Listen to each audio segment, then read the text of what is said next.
Welcome back to Face the Nation. We want to return now to our conversation with House Foreign Affairs Chairman Michael McCaul.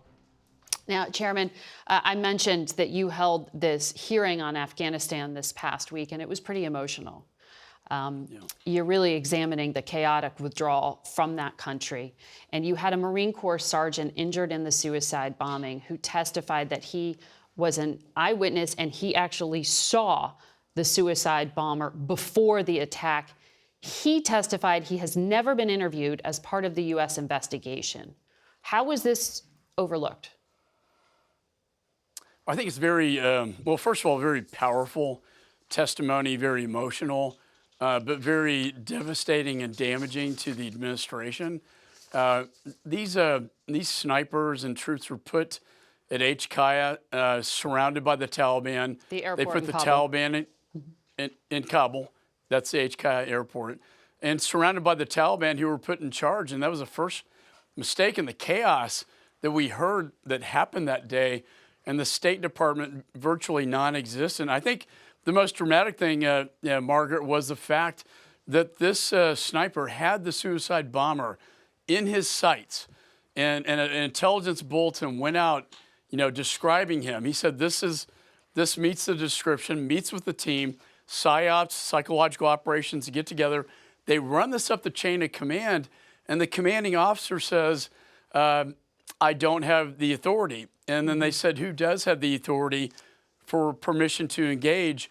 And the commanding officer says, I don't know. And he never got back to them. Mm-hmm. The point is, they could have taken out this threat that then when the suicide bomber went off, not only did Marine Sergeant Vargas Andrews have his leg blown off and his arm, but we had 140 Afghans killed, 13 servicemen and women killed. I talked to the mother of one of the Marine sergeants. Yeah. I gave her just a hug. She was so devastated. In addition to 50 injured, including Marine Sergeant Vargas Andrews, and it could have been avoided. Well, to the point of how it could be avoided, you hear there were intelligence failures, events just got ahead of planning. The State Department argues that they've briefed Congress more than 150 times since the withdrawal. What information do you need that you don't have yet? Well, I think the compelling testimony we got from the sniper. We've never heard this before. In fact, Margaret, this is the first open hearing we've had on Afghanistan since the fall of Afghanistan. And I intend to move forward with this investigation. And I want to know what the commanding officer was thinking when he denied permission to take out the threat, and what levels did it go to within the United States government. I think those are all very important questions. And the State Department has not been compliant with our document requests. I met with the Secretary. We had a very cordial conversation. Cooperation's always key, but they're not cooperating. If he fails to cooperate with my document production request by the time he testifies on March 23rd, I am prepared to issue a subpoena. And issue a subpoena for Antony Blinken to come testify before your committee. What exactly do you think he's withholding? What's the document? No, he will be testifying, but we have an outstanding document production request that the lawyers are very combative. I think the Secretary, in good faith, has told me he wants to cooperate with this investigation, be transparent to the American people, but we're not seeing that with the lawyers handling this on the ground. So we need these documents because a lot of this stuff, to your point, Margaret, has never been brought out to the public. This is the dissent cable specifically that you are requesting. That is people within the State Department disagreeing with the policy that was the administration's planning? It's a dissent cable, extraordinary measure to have 23 members of the State Department at the embassy dissenting with the policy, the after action report from the ambassador, but also the plan of evacuation, just a simple plan of evacuation. What was your plan? They have failed to deliver that to Congress. Those are three key areas that we want to see compliance with. All right, Congressman, we will be watching that. I know there are a number of other issues we'll talk to you about sometime soon, including China, but I got to leave it there for today. and turn now to Chris Krebs, who is former director of the Cybersecurity and Infrastructure Security Agency. He's also a CBS News expert and analyst. It's good to have you here. Morning. Before we get to what's happening with the Silicon Valley Bank, I want to ask you about what has happened with this data breach. We learned on Wednesday that certain members of the House and Senate were told personal data, including like home addresses and social security numbers, was taken from a DC health insurance provider. It's like 56,000 people. And then that information is being sold online. Who's behind this? So a cyber criminal known as Intel Broker, and it's not clear immediately who that person is, where they live, but they have been involved in previous data breaches and attempting to sell information on certain dark web markets. And the point here is that you steal the information and someone buys it, and then they can monetize it through fraud and identity theft and things like that. So Intel Broker has previously claimed that they had access to U.S. federal agencies. This is a different case, though, where they've actually taken information, they put it online, and made it available for sale. FBI was able to get in and buy some of this information. It's not clear if by buying that information it was deleted on the other end. But that's what happens in this very, very vibrant cyber criminal ecosystem. So what more does the U.S. government need to do to protect, I mean, some of these staffers and lawmakers are at risk here. How do you protect against that? And is this a state actor?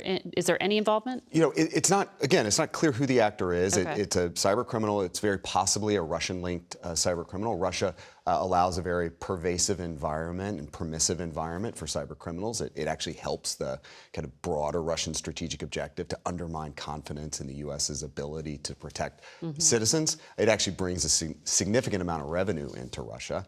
But what happens next is kind of the question. So for one, some of the markets where Intel Broker was selling this information, they've actually deactivated the Intel Broker account, reportedly, in part because these markets don't want undue attention. They don't want the FBI coming in and shutting it down. So they try to stay below the radar. Same kind of thing happened after the Colonial Pipeline breach that we spoke about a year and a half, 2 years ago. So what will happen now is if the information is available for sale, who buys it? Yeah. Likely, again, fraudsters, but also possibly security services of our adversaries that are looking to get information on members of Congress for building their own portfolios and dossiers.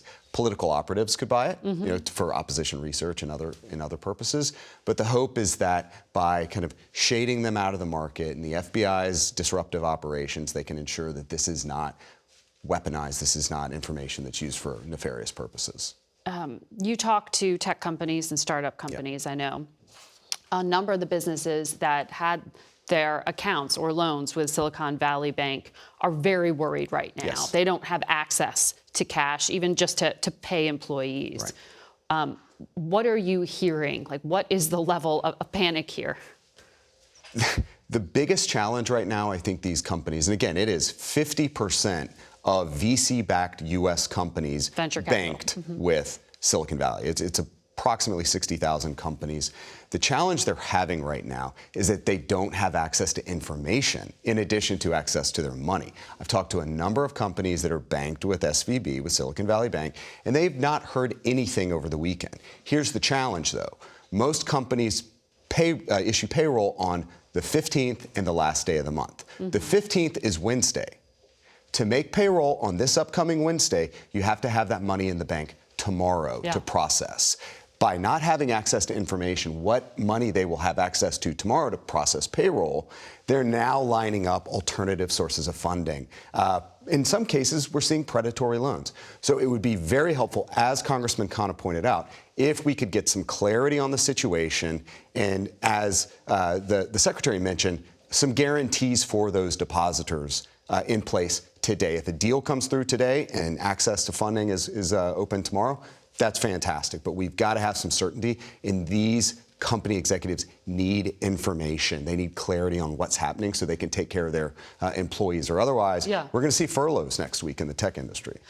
Well, and you heard the Treasury Secretary say we are in touch, or through the FDIC are in touch with depositors.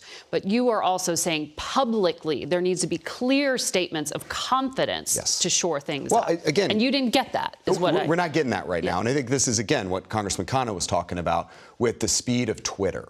Information travels so quickly. Yes, you can have runs on the bank, but you also need to get that information out there in the hands of the 60,000 companies that are banked there, over 250,000 FDIC insured limits, so that they can also communicate to their employees. No one wants to miss a paycheck, and there are millions of employees with paychecks at stake next week. And I did think it was interesting because, as some have said to me, you know, these are medium-sized, small companies, startups. This isn't big, bad Wall Street, right? It's a little bit more politically easy to convince the public if you want to step in and help smaller businesses. But what's happening there with the politics of this? Well, in part, I think that most of your viewers probably hadn't even heard of Silicon Valley Bank until Thursday night, Friday morning. But this really is the economic engine of the United States of America. This is the innovation engine. This is a lot of the future, that tech competition that we talk about with China and others. This is where it's happening. These are the front lines. We really need to ensure that the depositors, again, not the shareholders in the bank, but the depositors in the bank have certainty, so we don't see further runs on tech-friendly banks next week that going to systemically important banks. We really need this diversity in the banking system so we don't concentrate risk at the top and have a much more fragile banking industry. The next few hours may be key, I think so. And we'll be watching for any update on that. I know we've heard the Israeli Prime Minister spoken on this, the British Finance Secretary has spoken on this, now the Treasury Secretary. We'll see what comes together in the next few hours. Chris, good to have your analysis. Thanks. And we'll be back with a lot more Face the Nation. Stay with us. We're joined now by New Jersey's Democratic Governor, Phil Murphy. Governor Murphy, good to have you here in person. Nice to be here, Margaret. First time in person. Well, and you're here in Washington to speak at that event we just mentioned, the Gridiron Dinner. You represented Democrats. I did. In your remarks. So you're here for that. There's a New York Times profile of you that's out with the headline saying, "A trip to Ukraine, a jab at Ron DeSantis. What is Phil Murphy up to?" What's the answer to that question? It's a very good question. First of all, it's good to be here, and I would prefer to say I stapled the Gridiron speech to my appearance on Face the Nation. There you go. Listen, I'm incredibly honored to serve as the governor of New Jersey. We inherited a state that was basically a train wreck, and we got elected to fix it and got reelected to continue to fix it. That is job number one, period, full stop.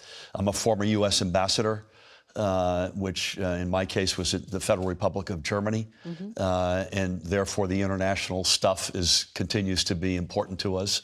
New Jersey is one of the most international American states. So direct investment relations abroad matter a lot. I'm honored to chair as the National Governors Association as well as the Democratic Governors Association. So we have a few balls in the air, but New Jersey is job number one. Well, the suggestion is that you might have political ambitions here in this town when your term is up, 2026. Have you considered running for president? I will say this. I have 1,000% behind President Biden. And I haven't really looked beyond that. I'm certain he's going to run. He deserves to run. He's earned that right. I think he's had a great run here, and I'm going to be 1,000% behind him.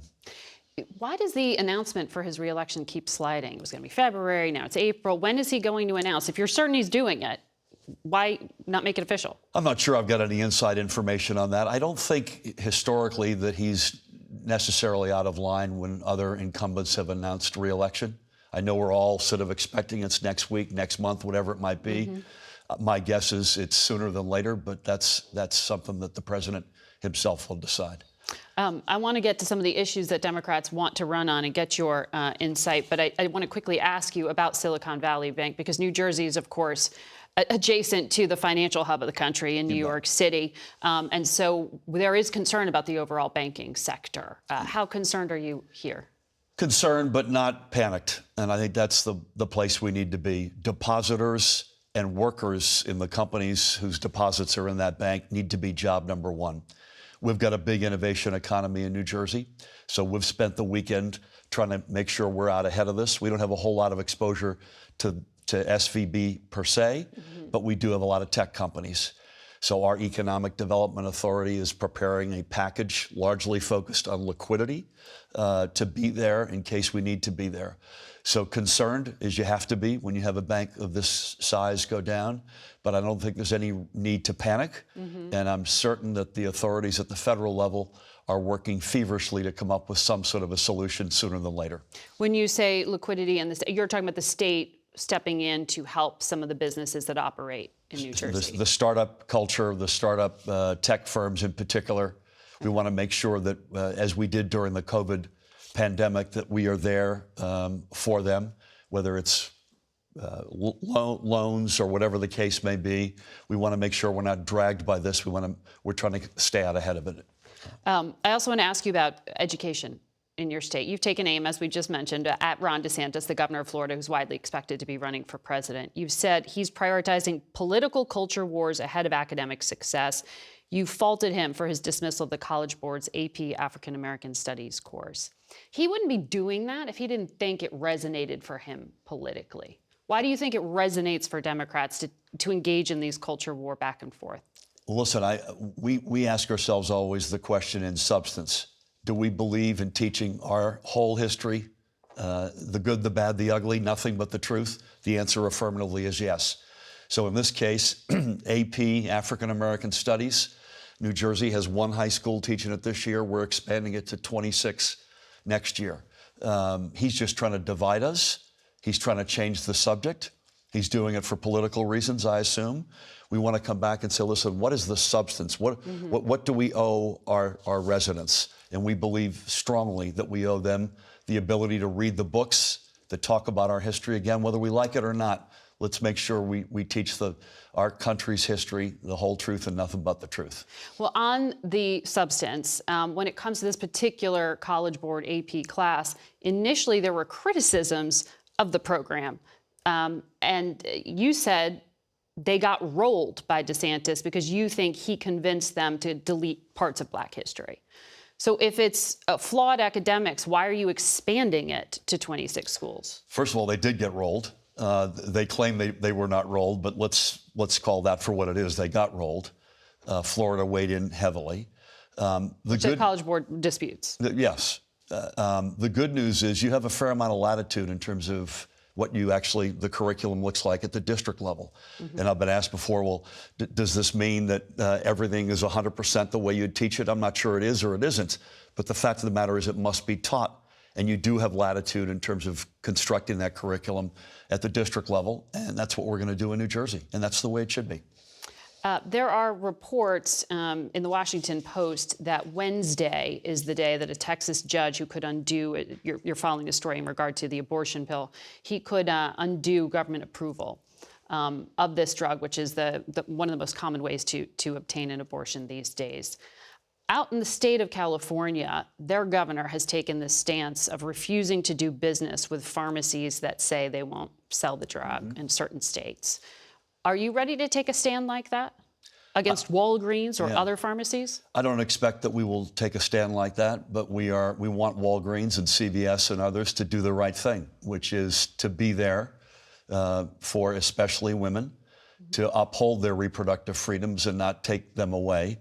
The villain here isn't the governor of California, for sure. The villain here are the attorneys general and governors in sadly, many states right now in this country that are taking freedoms away from Americans, particularly women, particularly reproductive freedom. Yeah. Those are the villains in this drama. Why are you uncomfortable with putting that kind of pressure on companies to craft social policy? No, we're not uncomfortable about that at all, but we want to do the thing that gets the best result. And our teams were on, for instance, on Friday at very senior levels with Walgreens and CVS, making sure they heard loud and clear that we expect them to do their part to uphold women's reproductive freedoms. Governor, good to have you here in person. Nice to be with you. We'll be right back. The resilience and strength of women around the world are cause for celebration as we mark Women's History Month. But despite the strides made in the last century, this moment may require a call to action. The reversal in women's rights is now officially a global emergency. Progress, won over decades, is vanishing before our eyes. That backsliding, according to the UN chief, means gender equality is now 300 years away. In Afghanistan, the Taliban's gender persecution may be a crime against humanity. Women are virtually erased from public life. Girls are banned from attending school beyond 6th grade. Iran's schoolgirls are allowed into the classroom, but hundreds have been mysteriously poisoned when they get there. The White House speculated it could be payback for protests against the regime, which erupted after 22-year-old Mahsa Amini died in September after the so-called morality police detained her for showing her hair. Viral videos like this one show schoolgirls daringly removing their headscarves in solidarity, inspiring women around the world. Ukraine's women are stunningly strong, caring for and protecting their families while the men are at war, some taking up arms, others leading humanitarian efforts. Yulia Paevska spent 3 months in a Russian prison for evacuating women and children from besieged areas, an inspiration to the resistance. Around the world, the maternal mortality uptick mars childbirth, something America's first female vice president has highlighted. The rollback in reproductive rights complicates life further. So too does the skyrocketing cost of childcare. COVID pushed many female caregivers out of the workforce and in some areas of the world forced children into marriage. There are some bright spots. The 118th Congress has more women than ever before, though that's only 29% of seats. More women of color are running for office, and more women sit on corporate boards. Those symbolic wins inspire and should mean something. To not let these setbacks stand or dissuade the next generation, that refusal to give in, that type of resilience is worth celebrating. We'll be right back. That's it for us today. Thank you for watching. Until next week. For Face the Nation, I'm Margaret Brennan.